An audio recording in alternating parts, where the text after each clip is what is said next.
नमस्ते friends, very good morning आप सबको। तो आज का मेरा टॉपिक है कि बच्चा पेट में उल्टा कैसे हो जाता है।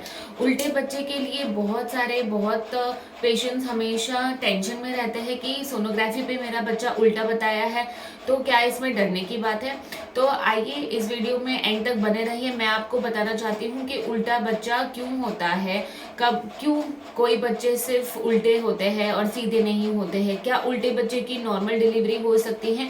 आप जो भी उल्टे बच्चे के बारे में जानना चाहते हो वो सारी चीजें मैंने इस वीडियो में आपको बताई है। तो इस वीडियो के आखिरी तक आप बने रहिए ताकि आप ही उल्टे बच्चे का राज जान सको।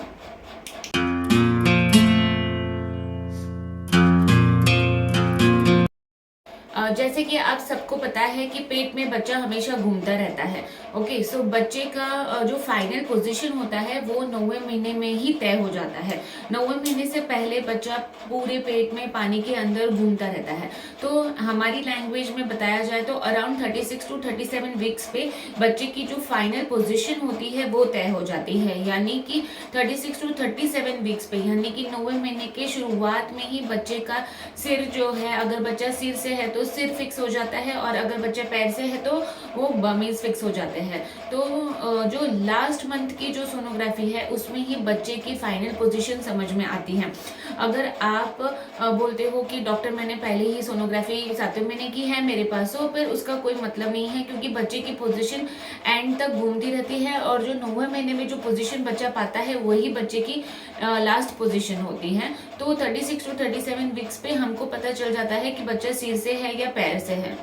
So friends, most of the बच्चे सिर से क्यों होते हैं, क्योंकि एज यू नो आप सबको पता है कि सिर का पार्ट जो होता है वो सबसे भारी पार्ट होता है, और by law of gravity nature के चलते जो सबसे भारी पार्ट होता है वो नीचे की तरफ होता है।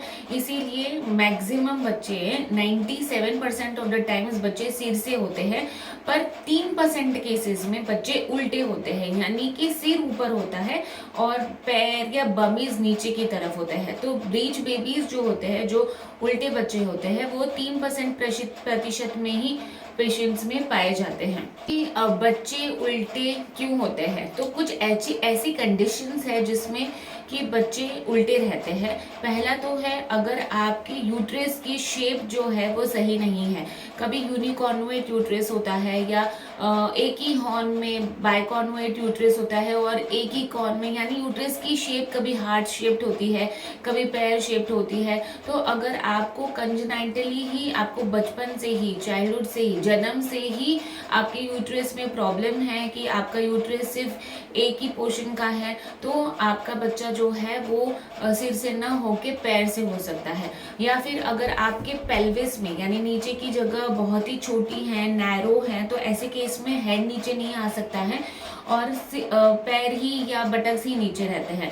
तो पहला तो है, अगर आपका जन्म से यूट्रस की शेप या साइज अबनॉर्मल है, अगर आपकी पेल्विस की साइज अबनॉर्मल है, या आपकी डिलीवरी जो है ये प्री टर्म हुई है, यानी कि अगर आपको 7वें 8वें महीने में ही पेन्स चालू हो गए हैं, तो ऐसे केस में बच्चे ने अपना एग्जैक्ट पोजीशन फिक्स नहीं किया हुआ है, इसीलिए बच्चा उल्टा ही रह गया है और आपको दर्द चालू हो गया। तो most of the premature pre term babies breach babies होते हैं। अगर आपके, ये तीसरा कारण हो गया, और चौथा कारण है कि अगर आपके बच्चे के आजू बाजू पानी बहुत ही ज़्यादा है या बहुत ही कम है। अगर बहुत ही ज़्यादा है, यानी कि बच्चा 9वें महीने तक भी घूमता रहता है, और जब भी पेन स्टार्ट हुआ तभी बच्चा ब्रीच पोजीशन में, यानी कि उल्टा था, और वही पोजीशन वो सेट कर लेता है। और अगर आपके बच्चे के आजू बाजू पानी बहुत ही कम है तो बच्चे की घूमने की जगह ही नहीं होती है।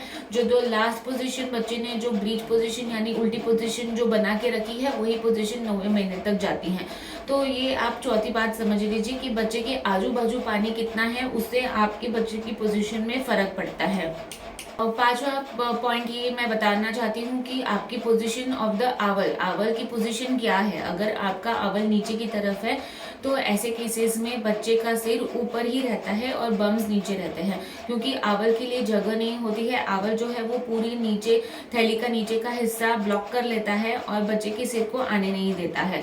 तो आवर की पोजीशन की वजह से भी आपकी बच्चा उल्टा रह सकता है। और चौथा मोस्ट इम्पॉर्टेंट पॉइंट है कि अगर आपके बच्चे में कोई प्रॉब्लम है तो कुछ ऐसे ट्यूमर्स होते हैं जो बच्चे के बम्स के पास पाए जाते हैं, जिससे कि नीचे का हिस्सा बहुत भारी हो जाता है, टर्न नहीं हो पाता है और हेड ऊपर ही फ्लोटिंग रहता है। और नीचे भारी वजन होने की वजह से, जैसे लॉ ऑफ ग्रेविटी मैंने बताया, बच्चा नीचे की तरफ ही रहता है। ये बहुत ही रेयर है, पर आपको सोनोग्राफी पे भी समझ में आ जाएगा। तो ये कुछ बेसिक कंडीशंस है जिसमें आपका बच्चा उल्टा ही रहेगा।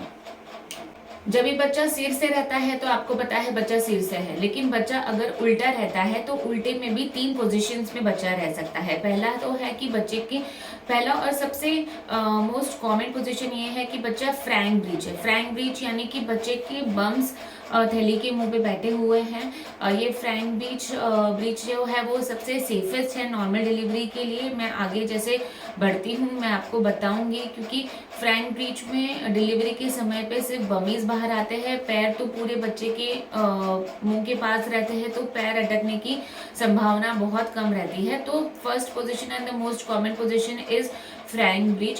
सेकेंड पोजीशन जो अगर बच्चा उल्टा रहता है तो पालथी मार के भी कभी कभी उल्टा रह सकता है, इसको हम कंप्लीट ब्रीच पोजीशन बोलते हैं। अगर बच्चा ये पोजीशन में है तो बमीज आप देखते हो कि पूरा नीचे के एरिया ऑक्यूपाई कर रहे हैं और थैली के मुंह के नीचे से पास होने की पॉसिबिलिटी कम रहती है। कभी कभी दर्द चालू होने पे एक पैर भी बच्चे का नीचे की तरफ आ सकता है, तो बच्चे की जान को खतरा हो सकता है। तो ये अगर कंप्लीट ब्रीच पोजीशन में बच्चा है तो आप नॉर्मल डिलीवरी नहीं करा सकते हैं। और तीसरा पोजीशन जो बच्चे का, अगर बच्चा पैर से है तो है कि फुटलिंग पोजीशन, यानी कि बच्चे का पैर जो है ये थैली के मुंह पे बैठा हुआ है और जैसे ही थैली का मुंह खुलेगा एक पैर बाहर आ जाता है और प्रॉब्लम हो जाती है। ऐसे केस में भी नॉर्मल डिलीवरी नहीं हो सकती है। तो ये 3 मोस्ट कॉमन पोजीशंस है। अगर आपकी बेबी ब्रीच है तो आपको पता करना है कि आपका बेबी फ्रैंक ब्रीच है, कंप्लीट ब्रीच है या फुटलिंग प्रेजेंटेशन है बच्चे का। अभी आता है सबसे महत्वपूर्ण सवाल, क्या अगर आपका बेबी ब्रीच है तो आप बच्चे को घुमा सकते हो? क्या वो बच्चा अपने सिर से आ सकता है कि नहीं? जैसे मैंने बताया कि आपका अगर ब्रीच बेबी 9वें महीने तक है, मतलब 9वें महीने पे ही एक्चुअल पोजीशन बच्चे की डिसाइड होती है। अगर 9वें महीने पे भी आपका बेबी ब्रीच है तो बेबी के घूमने की पॉसिबिलिटी थोड़ी कम है। लेकिन अगर आप अभी 5th मंथ या 6th मंथ चल रहा है और डॉक्टर ने आपको बताया है कि आपका बेबी उल्टा है, तो आपको बिल्कुल डरने की बात नहीं है, क्योंकि बेबी 5th या 6th मंथ में, 7th मंथ में, 8th मंथ तक घूमता रहता है और जो आखिरी 9th मंथ की जो बच्चे की पोजीशन होती है वही फाइनल पोजीशन होती है। तो अगर आप पहले की सोनोग्राफी में 5वें 6वें महीने की सोनोग्राफी में बच्चा उल्टा बताया तो आपको कोई भी घबराने की बात नहीं है, कोई टेंशन लेने की बात नहीं है। आप लास्ट मंथ की सोनोग्राफी पे बच्चे की एक्चुअल पोजीशन दे सकते हो। पर अगर 9th मंथ में भी, यानी कि बच्चे की आखिरी सोनोग्राफी पे भी बच्चा अगर उल्टा ही है तो इसको घुमाने के कोई तरीके नहीं होते हैं, नेचुरली भी कोई घुमाने के तरीके नहीं है। पहले के ज़माने में डॉक्टर्स ऑपरेशन थिएटर में लेके जाके बच्चे को पेट के बल घुमाते थे, लेकिन ये भी ऑपरेशन थिएटर में करते थे ताकि अगर बच्चे को कुछ भी जान को खतरा है तो तुरंत वो हाथों हाथ ही सिजेरियन कर सकते थे। लेकिन अभी के ज़माने में वो बिल्कुल भी नहीं होता है, क्योंकि उसके बहुत ही ज़्यादा खतरे होते हैं। कभी कभी बच्चे का नाल है वो घुमाते समय टूट सकता है, या बच्चे के गले में टाइट हो सकता है, या कभी कभी थैली भी फट सकती है। तो अभी बच्चे घुमाने, अगर बच्चा उल्टा है तो घुमा के सीधा करने का काम कोई डॉक्टर नहीं करते हैं।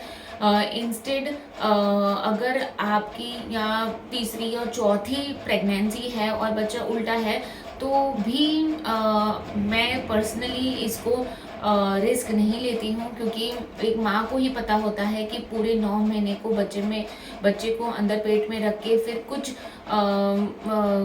मिनट्स में बच्चे की जान जाना ये बहुत ही दर्दनाक होता है और ये कोई भी डॉक्टर रिस्क नहीं लेता है। तो आते हैं बहुत ही महत्वपूर्ण सवाल के लिए कि अगर आपका बच्चा उल्टा है तो क्या आपकी नॉर्मल डिलीवरी हो सकती है। तो मैं आपको बताना चाहती हूँ कि मुंबई जैसे शहर में जहाँ पे मैं प्रैक्टिस कर रही हूँ वहाँ पे आजकल लोगों को 1 या 2 बच्चे ही चाहिए और वो बड़ी मेहनत करते हैं अपने काम के साथ पूरे 9 महीने बच्चों को पालने के लिए। तो जहाँ पे अगर उल्टा बच्चा है इनको डिलीवर करने में बहुत कॉम्प्लिकेशंस आ सकते हैं। उल्टे बच्चे का पैर कभी कभी नीचे आ जाता है, सिर बड़ा होने की वजह से डिलीवरी के समय पे पैर तो आसानी से बम्स तो आसानी से आ जाते हैं लेकिन सिर जो है वो अटक सकता है और नॉर्मल डिलीवरी में बच्चे की जान को रिस्क भी हो सकता है। तो ऐसा नहीं है कि डॉक्टर को पैसे कमाने हैं इसीलिए डॉक्टर आपको सिजेरियन बोल रहे हैं, लेकिन आप भी खुद रिस्क जान लीजिए कि बच्चे के पैर अगर नीचे आ जाते हैं और सिर जो है वो अटक जाता है तो कैसे करेंगे डॉक्टर भी, कोई रिस्क क्यों लेगा। क्या आप खुद नॉर्मल, आपको रिस्क बताने के बाद क्या आप खुद नॉर्मल डिलीवरी का रिस्क ले सकेंगे। तो डॉक्टर आपके सपोर्ट में रहेंगे, लेकिन खुद एक माँ होने की वजह से 9 महीना बच्चे को पेट में पालने के बाद अगर बेबी ब्रीच में है तो डॉक्टर्स आपको सिजेरियन ही एडवाइस करेंगे और आपको डॉक्टर की एडवाइस फॉलो करने में ही अच्छा है, क्योंकि अगर आप रिस्क लेते हो नॉर्मल डिलीवरी का तो बच्चे की जान भी जा सकती है। हाँ, कुछ कुछ केसेस ऐसे रहते हैं जिसमें बच्चा उल्टा होने के बावजूद भी डॉक्टर आपकी नॉर्मल डिलीवरी की ट्राई कर सकते हैं और वो ऐसे केसेस है जिसमें अगर आपका 6th या 7th या 8th मंथ ही चल रहा है बच्चे का वजन, या फिर बच्चे का वजन बहुत कम है और बच्चा ब्रीच से है, या फिर आप ऑलरेडी बहुत अच्छे पेन्स में आए हो और आपका बच्चा फ्रैंक ब्रीच पोजिशन में है। जैसे मैंने पहले आपको बताया था कि वो बेस्ट ब्रीच पोजिशन होती है। अगर बच्चा उल्टा रहता है तो दोनों पैर ऊपर होने वाली पोजिशन जो है वही सबसे बेस्ट है नॉर्मल डिलीवरी के लिए। तो अगर ये सारी चीज़ें कंडीशंस और अगर आपके जहाँ पे आप डिलीवरी को जाते हो वहाँ पे ऑपरेशन थिएटर का बैकअप, बच्चे की कांच की पेटी का बैकअप बहुत सही है तो ही डॉक्टर आपकी नॉर्मल डिलीवरी की कोशिश करेंगे। तो ये सारी चीज़ें नॉर्मल डिलीवरी के लिए लगती है। सो फ्रेंड्स, मुझे उम्मीद है मैंने आपको ब्रीच बेबी के रिलेटेड सारी जानकारी दे दी है। अगर आपको उल्टा बच्चा या ब्रीच बेबी के बारे में कोई भी डाउट्स है, इसकी मोड ऑफ डिलीवरी के बारे में कोई भी डाउट्स है तो आप मुझे नीचे कमेंट्स में बता सकते हो। और अगर आपने मेरे वीडियो को पसंद किया है तो मेरी वीडियो को लाइक कर दीजिए। आपके फ्रेंड्स के साथ जिनकी सोनोग्राफी में ब्रीच बेबी बताया है उनके साथ ये वीडियो शेयर कर दीजिए। और आपने मेरे चैनल को अब तक सब्सक्राइब नहीं किया है तो मेरे चैनल को सब्सक्राइब कर दीजिए। Thank you.